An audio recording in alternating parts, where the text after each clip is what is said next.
Hello dears. അപ്പോൾ next നമ്മൾ നോക്കാൻ പോകുന്നത് സ്റ്റിച്ചിങ് ആണ്. അപ്പോൾ സ്റ്റിച്ചിങ് പഠിക്കുമ്പോൾ നമുക്ക് ആദ്യം വേണ്ടത് ഒരു നോട്ട്ബുക്ക്, പെന്ന്, പിന്നീട് വേണ്ടത് ടേപ്പ്, ചോക്ക്, ട്രിമ്മർ, സിസറ് അങ്ങനെയുള്ള സംഭവങ്ങളാണ്.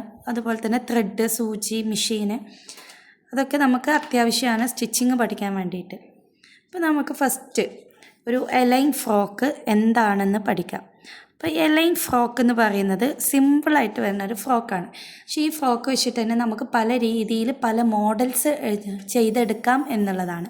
ഇപ്പോൾ നെറ്റിൽ വേണമെങ്കിൽ എടുക്കാം, അല്ല നമുക്ക് ഷിഫോൺ മെറ്റീരിയലിൽ ചെയ്തെടുക്കുമ്പോൾ വേറൊരു ടൈപ്പ് മോഡലാവും.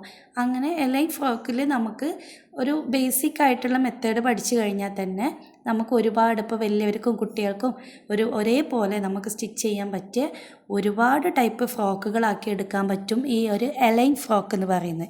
അപ്പോൾ ഈ എലൈൻ ഫ്രോക്ക് എന്ന് പറഞ്ഞത് ഒരു ഒറ്റ പീസ് ക്ലോത്തിൽ വരുന്നതാണ്. അതായത് ഒരു പീസ് ക്ലോത്താണ് ഇത് എന്നുണ്ടെങ്കിൽ ഇതിന് വേറെ കട്ടിങ്ങോ സെൻറ്റർ കട്ടിങ്ങോ ഒന്നും വരാണ്ട് നമ്മൾ ഒരൊറ്റ ക്ലോത്തിൽ ചെയ്തെടുക്കുമ്പോഴാണ് എലൈൻ ആവുന്നത്. ഓക്കെ, മുകളിൽ നിന്ന് താഴെ വരെ നമുക്ക് എത്ര ലെങ്ത്ത് വേണോ അത്രയും വരെ നമ്മൾ ഒരൊറ്റ ക്ലോത്തിൽ ചെയ്തെടുക്കുന്നത് കൊണ്ടാണ് എലൈൻ ഫ്രോക്ക് എന്ന് പറയുന്നത്. ഈ ഒരു എലൈൻ ഫ്രോക്ക് നമുക്കൊരു 3-4 ഇയർ വരുന്ന കുട്ടികളുടെ അളവിലൊന്ന് പറഞ്ഞു നോക്കാം. നമുക്ക് ആദ്യം വേണ്ടത്, എന്ത് ഡ്രസ്സ് സ്റ്റിച്ച് ചെയ്യണമെങ്കിലും നമുക്ക് ആദ്യം വേണ്ടത് ലെങ്ത്താണ്. ലെങ്ത്ത് എന്ന് പറഞ്ഞാൽ എത്ര നീളം വേണോ അതാണ് ലെങ്ത്ത്. നമുക്ക് 22 ഇഞ്ചാണ് എന്നുണ്ടെങ്കിൽ അതിൻ്റെ കൂടെ നമുക്ക് എന്ത് വേണം, സീം എലവൻസ് വേണം. സീം എലവൻസ് എന്ന് പറഞ്ഞാൽ നമുക്ക് തയ്യൽ തുമ്പ്, നിങ്ങൾ കണ്ടിട്ടുണ്ടാവും, സ്റ്റിച്ചിങ് കഴിഞ്ഞിട്ട് വരുന്ന ഒരു ഭാഗം കുറച്ച് ഒരു 1 അല്ലെങ്കിൽ 1.5 ഇഞ്ച് വരെ നമുക്ക് തയ്യൽ തുമ്പ് വേണം. നെക്സ്റ്റ് വരുന്ന ഷോൾഡറാണ്. ഷോൾഡർ എന്ന് പറഞ്ഞാൽ നമ്മളുടെ ഷോൾഡർ, ആ ഒരു കുട്ടിക്ക് വേണ്ട ഷോൾഡർ, ഒരു കൈയിൻ്റെ അടുത്ത് നിന്ന് മറ്റേ കൈ തമ്മിലുള്ള അകലമാണ് ഷോൾഡർ വരുന്നത്. അപ്പോൾ ഷോൾഡർ നമുക്കൊരു 8 ആണെന്നുണ്ടെങ്കിൽ അതിൻ്റെ പകുതിയിലാണ് നമ്മൾ മാർക്ക് ചെയ്യുക. ഓക്കെ, അപ്പോൾ നമ്മൾ 4 എടുത്തിട്ടുണ്ട്. നെക്സ്റ്റ് വരുന്ന ചെസ്റ്റാണ്.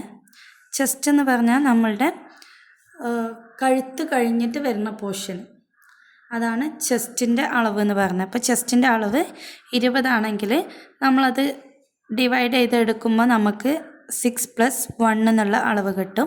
അതായത് നമ്മൾ ചെസ്റ്റ് ആയാലും വേസ്റ്റ് ആയാലും ഹിപ്പായാലും നമ്മൾ മാർക്ക് ചെയ്യുന്നത് എങ്ങനെയാണെന്ന് വെച്ചാൽ ചെസ്റ്റ് +4 ഡിവൈഡഡ് ബൈ 4. ഇതൊരു തിയറിയാണ്. ഈ തിയറി യൂസ് ചെയ്തിട്ടാണ് നമ്മൾ എപ്പോഴും ചെയ്യേണ്ടത്.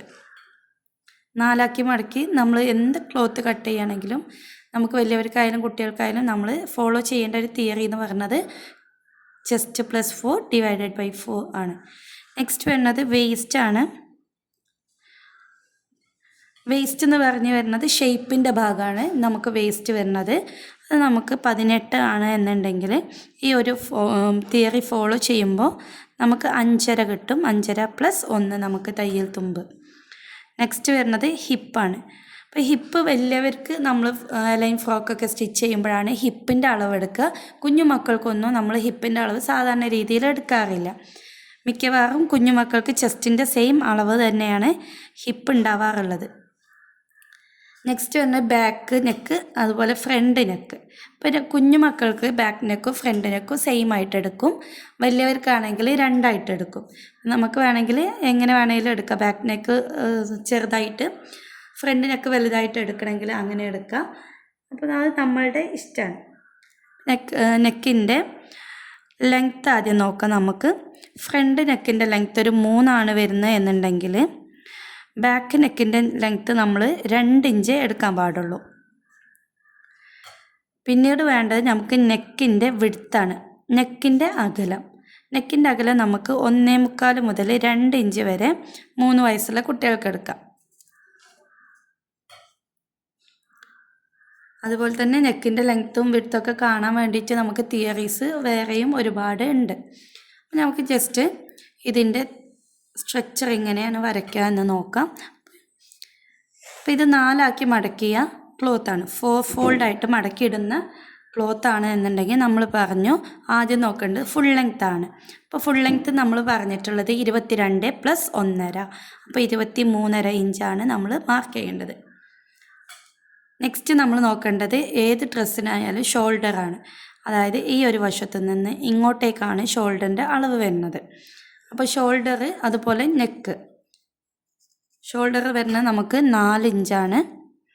നെക്സ്റ്റ് ഇവിടെ തന്നെ നമ്മൾ നെക്കിൽ ഇതിൽ മാർക്ക് ചെയ്ത് കൊടുക്കുക, 2 ഇഞ്ച് മാർക്ക് ചെയ്ത് കൊടുക്കുക. ഇനി നെക്കിൻ്റെ വിഡ്ത്ത് മാർക്ക് ചെയ്ത് കൊടുക്കാം. നെക്കിൻ്റെ വിഡ്ത്ത് മാർക്ക് ചെയ്ത് കൊടുത്തു. നെക്കിൻ്റെ ലെങ്ത്ത് മാർക്ക് ചെയ്ത് കൊടുക്കാം. ഇപ്പോൾ ഫ്രണ്ട് നെക്ക് 3 ഇഞ്ചിൽ മാർക്ക് ചെയ്ത് കൊടുക്കുക. ബാക്ക് നെക്ക് 2 ഇഞ്ചിൽ മാർക്ക് ചെയ്ത് കൊടുക്കാം. അപ്പോൾ ഈ ഒരു ലെങ്ത്ത് വരുന്നത് 3 ഇഞ്ചാണ്, ഈ ഒരു ലെങ്ത്ത് വരുന്നത് 2 ഇഞ്ചാണ്. ഓക്കെ, ഇത് തമ്മിലുള്ള അകലം 2 ഇഞ്ച്. അതായത് മുകളിൽ നമ്മൾ 2 ഇഞ്ച് കൊടുത്തു, അപ്പോൾ താഴെയും നമ്മൾ 2 ഇഞ്ച് കൊടുത്തു. ഇനി ഇത് നമുക്ക് റൗണ്ട് ചെയ്യണം എന്നുണ്ടെങ്കിൽ ഈ കോർണറിൽ നിന്ന് 1/2 ഇഞ്ച്, 1/4 ഇഞ്ച്, 1 ഇഞ്ച് വരെ നമുക്ക് എന്ത് ചെയ്യാം, ഇതുപോലെ ടേപ്പ് വെച്ച് അളന്ന് നമുക്ക് ഇങ്ങനെ മാർക്ക് ചെയ്ത് കൊടുക്കാം. അപ്പോൾ നമുക്ക് റൗണ്ടാക്കി എടുക്കാൻ പറ്റും. നമ്മൾ ഈ ഒരു ഷോൾഡർ മാർക്ക് ചെയ്ത് 4 ഇഞ്ചാണ്. അപ്പോൾ ഈ ഒരു 4 ഇഞ്ചിനെ നമ്മൾ താഴേക്കും മാർക്ക് ചെയ്ത് കൊടുക്കണം. ഈ 4 ഇഞ്ച് എന്താണെന്ന് വെച്ചാൽ ആം ഹോൾ ഡെപ്താണ്. ആം ഹോൾ ഡെപ്ത് എന്ന് പറയുന്നത് നമ്മളുടെ കൈക്കുഴിയാണ്. കൈക്കുഴി ഇവിടെയാണ് നമ്മൾ സ്ലീവ് അറ്റാച്ച് ചെയ്യാൻ പോകുന്നത്. അപ്പോൾ ഈ ആം ഹോൾ ഡെപ്ത് നമ്മൾ 4 ഇഞ്ച്, എത്രയാണോ ഷോൾഡർ കൊടുക്കുന്നത് ആ സെയിം വേണം നമ്മൾ ഇറക്കി കൊടുക്കാൻ വേണ്ടിയിട്ട്. നെക്സ്റ്റ് നമ്മൾ ഇവിടെ ഒരു സ്ട്രെയിറ്റ് ആയിട്ടുള്ളൊരു ലൈന് വരച്ചു കൊടുക്കുകയാണ്. ഇതിൻ്റെ പേരാണ് ചെസ്റ്റ് ലൈൻ. ഈ ചെസ്റ്റ് ലൈനിൽ വേണം നമ്മളുടെ ചെസ്റ്റിൻ്റെ മാർക്കിങ് എത്രയാണോ നമ്മൾ കൊടുക്കേണ്ടത് അത് മാർക്ക് ചെയ്യാൻ വേണ്ടിയിട്ട്. അപ്പോൾ നമ്മളിവിടെ ചെസ്റ്റ് 6 കിട്ടിയത്. അപ്പോൾ 6 പ്ലസ് നമുക്ക് തയ്യൽ തുമ്പ് 1 ഇഞ്ച് മാർക്ക് ചെയ്ത് കൊടുക്കാം. ഇനി നെക്സ്റ്റ് നമ്മൾ ചെയ്യുന്ന ഈ ഒരു കോർണറിൽ നിന്നും ഇങ്ങോട്ടേക്ക് നമ്മൾ ടേപ്പ് വെച്ച് ഒരു 1/2 ഇഞ്ചിൽ മാർക്ക് ചെയ്ത് കൊടുത്ത് ഇങ്ങനെ കർവ് ചെയ്ത് കൊടുക്കുക. ആം ഹോളിൻ്റെ കൈക്കുഴിയുടെ ഭാഗം നമ്മൾ കർവ് ചെയ്ത് കൊടുക്കുക. അപ്പോൾ നമ്മൾ ബാക്കിലെ ആം ഹോൾ ഡെപ്ത് അതുപോലെ ഫ്രണ്ടിലെ ആം ഹോൾ ഡെപ്ത് എന്ന് പറഞ്ഞിട്ട് നമ്മൾ 2 ആക്കിയിട്ട് വലിയവർക്കൊക്കെ ചെയ്യും, ഈ ഒരു നെക്ക് ചെയ്തതുപോലെ തന്നെ. അപ്പോൾ കയറ്റിയിട്ടും ഇറങ്ങിയിട്ടും ഒക്കെയാണ് ചെയ്യാറുള്ളത്. അപ്പോൾ കുഞ്ഞു മക്കൾക്ക് നമ്മൾ ഒരൊറ്റ ആം ഹോൾ കൊടുത്താൽ മതി. ഇനി വേണമെന്നുണ്ടെങ്കിൽ നമുക്ക് എന്ത് ചെയ്യാം, 2 ആയിട്ടും കൊടുക്കുക. അത് കുറച്ച് വലിയവർക്കാണ് ചെയ്യുക, കുഞ്ഞുമക്കൾക്ക് ചെയ്യാറില്ല. ഇനി നെക്സ്റ്റ് നമ്മൾ ചെയ്യുന്നത് നമ്മളുടെ ഹിപ്പിൻ്റെ അളവെടുക്കുക. അതായത് മുകളിൽ നിന്നും ഹിപ്പ് എന്ന് പറഞ്ഞാൽ ഇടുപ്പ് വശമാണ്. അതായത് അരക്കെട്ട്, ഇടുപ്പ് വശം എന്നൊക്കെ പറയും. ആ ഒരു ഭാഗത്തെ അളവ് നമ്മൾ 6 ഇഞ്ചാണ് ഇവിടെ പറഞ്ഞിട്ടുള്ളത്.